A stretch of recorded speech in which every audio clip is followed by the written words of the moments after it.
Pass of Exile 2 0.3 comes with extra surprises. Jonathan Rogers no longer evil in my eyes. Silently adds most requested features. And you probably missed that Witch Hunter now will have extra 100 passive skill points. I was checking comments on my Spot the King 1 channel, where I play a variety of games, and will post mostly 0 to hero runs in Pass of Exile 2, but on my latest Best Starters video, I found this comment. Help!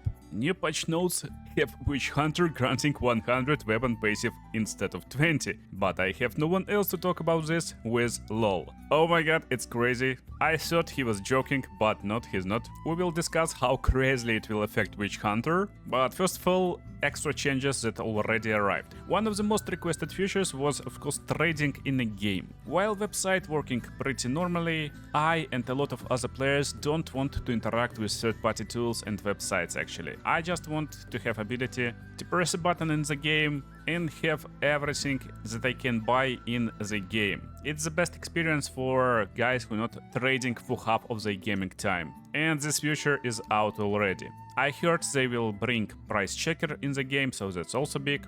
But here's the most biggest silent change they added. Added the option to assign your equipped weapons to both of your weapon sets instead of needing to use different items in each weapon set. That's massive. So normally right now when you're building character, if you want different weapon sets, you just need 2 weapons. While it's not a big deal, it opens loads of possibilities. Let's say for example we're playing Monk and we're using let's say Ice Strike as our main skill to mostly just clear monsters for example, and just for mapping. So we can go into skill speed, because when you're mapping you don't need loads of damage. Just with decent enough quarter stuff you will be able to clear monsters quite easily. So against monsters you're just going for example with extra attack speed on your passive skill tree, with your weapon set 1, then you're going for skill speed, then you're going for movement speed somewhere and stuff like that. But now you're fighting a boss, you just need insane amount of extra damage.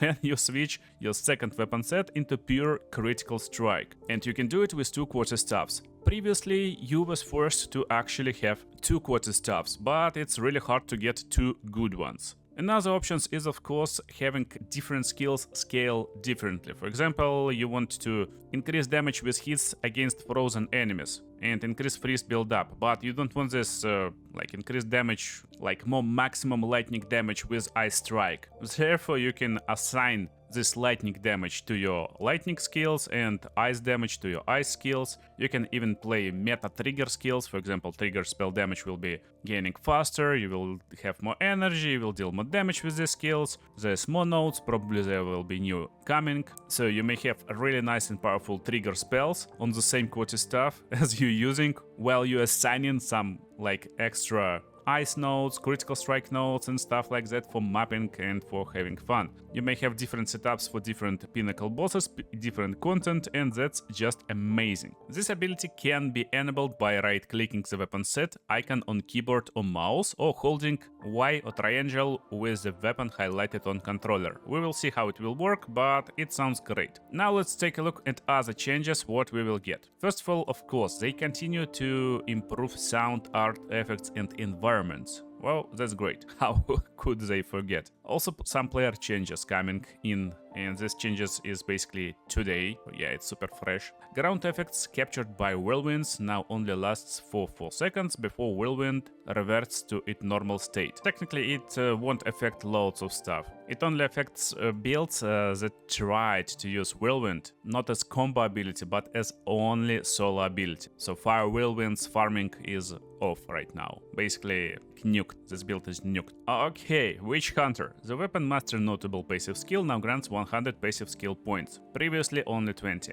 The small passive will grant increased cooldown recovery rate instead of weapon skill points. So let's switch to Mr. Witch Hunter and I will explain you what happened. Probably there will be a bunch of new changes to Witch Hunter also. I saw some leaks and there will be nice critical strike nodes, so maybe I will go as Witch Hunter when I'm starting out, not as Tactician. But maybe I will go Tactician this season and then switch to Witch Hunter, because look what we can do with our passive skill points on Ascendancy. So specialization points previously gave us a little bit of points, but now it will give us cooldown recovery, which is actually pretty good. If you using any skills with cooldowns. But this point previously added 20 extra weapon set points for a total of like 48, I guess, total. Right now it will give us 100 extra weapon skill points. What does it mean? Well, in Path of Exile 2 you got 123 points available, so you can't have more, at least for now. You can have as Pathfinder, but as any other character you don't have this ability. Now, these points comes in form of weapon set points, weapon set 1 and weapon set 2 that you get from campaign, which is 24 total points. And also passive skill points that you get for leveling. Every level you get 1 point for a total of 99 points. Mr. Witch Hunter with extra weapon set points from campaign and 100 points will have all points available as weapon set points. This means you can, for example, go into projectile damage over here, get a little bit more projectile damage here, and then like go completely into crossbow style. Get like crossbow movement reload speed, get this crossbow nodes, get some accuracy, critical strike, lightning damage if you're playing galvanic shards, more like penetration, augmentation with your elemental skills, go forward, get some projectile, herald damage, critical strike, and so on. Basically, even to this lightning damage, maybe to more damage on full health, and your tree will look like, here's the fun part, this road, which is like pretty massive, we're covering 1/3 of full circle, full tree, and we're getting a bunch of nodes on our way, only takes 87 points. Only. So we could actually like get a little bit more here and there, bunch of this, bunch of that. It will be 91 points. And all these points could be weapon set 1, while at the same time you may have weapon set 2. So for example, you're playing crossbow and you're getting loads of projectile crossbow nodes, but you haven't your weapon set 2 going like forward into maximum fire resistance and into like mace damage, into fire damage, transferring all damage to fire, and going like fire, two-handed mace, war cry, enchanted like style, something like this, as a warrior. With a shield, of course, with like one mace in two hands, two-handed mace in two hands, maybe like some critical strikes, since we don't need the extra accuracy right now, and extra damage, of course. So now, you're basically mapping with a crossbow, for example. You're inflicting shocks with your crossbow, but at the same time you're switching to mace and like demolishing bosses with maybe like stun strikes, combinations of stun and hammer of the gods. And how much does it take? 93 points. Yeah, so it's like totally viable. You can basically start weapon sets right from the get-go. Just remove all points and go over here to warrior part and start playing warrior over here. And from here just go like instantly where you want. That's one of the implications. I don't know this word.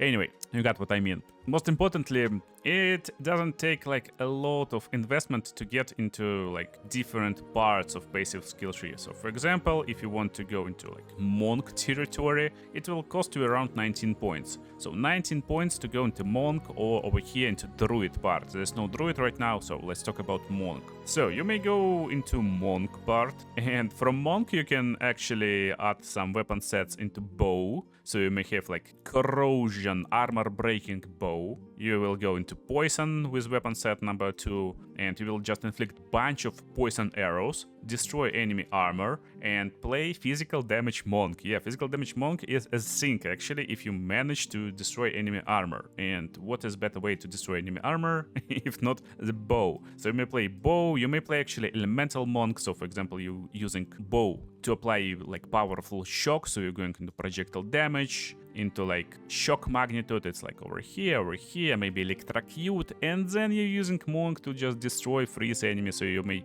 like shock enemy with a bow, freeze enemy with your quarterstaff, get some critical strikes, and generally it's super fun and interesting ascendancy right now, especially if you want two completely different weapon sets.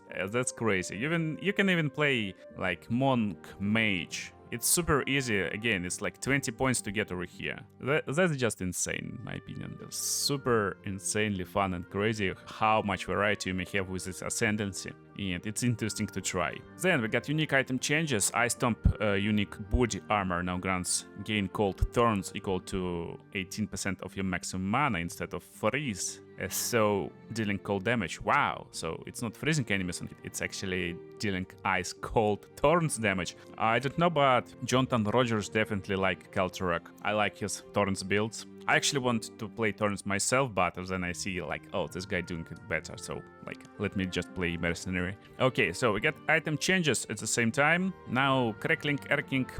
These words maybe not telling you a lot, but basically there's a bunch of weapons in this game, and they also like weapon bases, and they scale to the late game, and they completely awful. For example, bolting quarterstaff, here's what's so awful. It got lightning damage. Well, that's great, but in the game it doesn't count this damage as normal, so these quarterstaffs can't be upgraded with blacksmith whetstones or stuff like that. Basically that gives you quality. So you're losing 20% of damage on this quarterstaff. Same goes for bows. Fnatic bow got kinda same type of damage, but it's chaos damage. While there were some niche builds that used these weapons, they more or less like awful actually. However, right now both of these weapons will have inherent physical damage as well as smaller amount of inherent lightning damage. Existing items are unaffected, so that's cool, but what does it mean? We don't know until we will see numbers. My guess is like they will just add implicit of extra lightning damage. And this means we will have loads of extra new weapons. We already got a little leak that we will get 40 or so new weapon bases. This means, and I will just guess randomly, but probably I'm right, that right now bolting quarterstaff and other quarterstaffs like this, like arcing, so it's like lower level quarterstaffs, will have physical damage, but it will have implicit. So implicit like this, and it will have, for example, like from 1 to 20 extra lightning damage, maybe more, since this damage is like really big over here. My random guess that we will get fire quarterstaff and cold quarterstaff at the same time, and probably same goes for other classes. Maybe there will be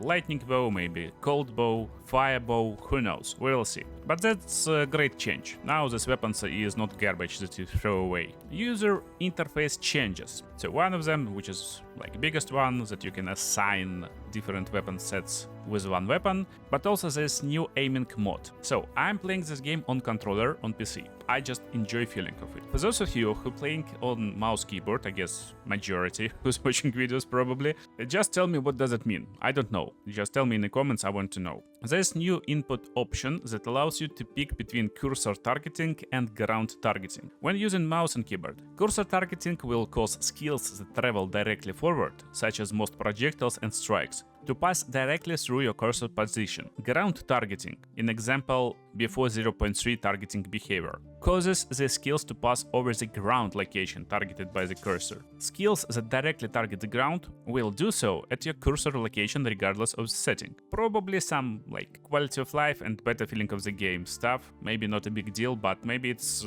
pretty good. Maybe someone was mad about targeting in the game. This new option, and now you can have keep sprinting mode while moving. You will have it in gameplay interface option, and when this option is enabled, you will continue to sprint after releasing dodge button. It's pretty good if you need a long sprint. You don't need to hold button for half an hour when you're backtracking on these maps. There's a bunch of updated patch notes, so effects which don't hit but ignite targets, such as Incinerate, Ignited Ground, and stuff like that, will inflict flammability, but won't be able to ignite targets before they reach 50% flammability. Pretty fair, and probably they will ignite targets even more often than before. Accuracy fall-off penalty now linearly interpolates from 2 meters down to 9 meters, and the maximum penalty being 90% less accuracy, so you no longer will have 100% less accuracy. They changed wording over here probably just a little bit on some numbers. This change was already in the patch notes, but something changed a little bit. Still everything is fine. Now you may feel safe as a warrior, you don't need to invest in accuracy a lot. This is big probably. Cold Snap has been reworked and renamed to Snap, that's fine. It can now be used on any frozen shocked ignited enemy, causing explosion with a corresponding damage type, and creating a remnant of corresponding type from enemies. This explosion can chain react to a limited extent from enemies hit that are affected by the same ailment. So technically when you ignite multiple enemies at once, you will use this snap, and you use snap once, but it snaps multiple enemies. It will be nice clearing skill right now. It will deal like bunch of damage, numbers is okay-ish, but lower than before. For example, cold damage is lower by 200 points. Not a big deal. Anyway, quality now grants from 0 to 10% chance to spawn additional remnant, previously 0 to 20% chance to not consume freeze. That's pretty obvious. It's now interacting not only with freeze, so they need to change it. And cold explosion now deals 50% more damage against unique enemies. I don't know what changed, but that's like just wording that is on all cold skills right now, probably because it's harder to freeze unique enemies as far as I can understand. And yeah, I mean, it's harder to freeze unique enemies right now, but probably it will be a little bit more harder this patch also, since I don't know why do we need this extra like more damage on every cold skill against unique enemies. Anyway, I don't know what changed exactly, but one guy on the forum tells that how did you nerf snap and orb interaction before I even got to play it? Do you not want people to ever play a class other than Deadeye? I don't know where everyone is met. It looks fine to me, it's pretty fun. You still can like use Frostbolt and cast Cold Snap on it. I don't see any problems. It just changed. It's like new skill basically. Probably no like super broken interactions right now that will one-shot bosses when you just reach maps, but anyway. Electrocuting arrow no longer a movement skill. This skill is actually pretty good, and now it will shoot arrow forward that explodes, applying electrocuting rod to all enemies hit. This is insanely cool big buff. If I read this correctly, there will be no jump. Previously, electrocuting arrow is like jump backwards, it's super slow, it's almost unreliable. If you just shoot forward and it apply electrocuting arrow to enemies in front of you, that's actually big. It will deal less attack damage, but you never use this skill as a damaging spell actually. You just apply this electrocute to boss, for example, and then every lightning hit will inflict electrocution build-up. Attack speed is now 80% of base, makes sense. Again, it's probably like spammable skill right now. Mana cost will be reduced, and quality now calls hits against target with attached rods to gain 10 damage of damage as extra lightning damage. That's just a great skill, you should use it, and I'm posting Ranger build pretty soon, so make sure to subscribe. But for now, let's talk about Frost Bomb. It will deal less damage. People already pointed out to me that, oh, it dealt less cold damage, you don't need to use it right now, it's not great. Well, yeah, it deals like 2 times less damage at maximum level and 2 times less damage on first level. It's still really good at first levels because it will slow enemies down, it will increase our cold damage to them, but right now it will increase every elemental damage. It applies elemental exposure. So Flame Wall with Frostbolt, Frost Bomb will increase Flame Wall damage at the same time.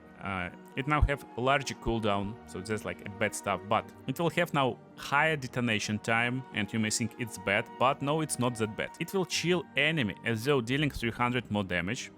Chill is just big, and now applies elemental exposure instead of cold exposure. Again, makes sense. It initially applies 20% elemental exposure, so you're dealing 20% more damage with your elemental skills, and 2% per pulse. There's like 4 pulses per second if I'm not mistaken, and technically you can have up to maximum of 50% exposure. That's the biggest exposure in the game that I know. Increasing exposure effects on passive skill tree can make this exposure probably like 80%. Support skill gems that will increase power of exposure. Oh my goodness, guys, we're looking at 100% exposure. Honestly, like Frost Bomb looks like the best skill in the game right now. Quality will provide more maximum elemental exposure applied. Jeez, I will take this every time, it's just super big. Best skill in the game. Prove me wrong in the comments if you see. But let's talk about raw mount. Now grants 15% increased movement speed while mounted. However, it now grants 80% less movement speed penalty while using skills, previously 100%. So it's like, when you're using skills, it's the same as before. Heavy stun build-up on you now starts decaying if you avoid getting hit for 2 seconds while riding raw. That's great because previously if you got hit, like heavy stun build-up stayed too long I haven't played a lot with raw mount, but it felt like this, so it's like a lot better. Overall patch is crazy. I will post leveling builds for every class, as well as my mid-game and game builds for Mercenary and Witch Minion, which I'm playing from the start of the season. Also loads of guides for new players, so if you want to learn more about Path of Exile, make sure to subscribe. On this red spot the king, but blue spot the king is also very nice. If you want some fun 0 to hero runs, subscribe there. See you in the next videos, guys.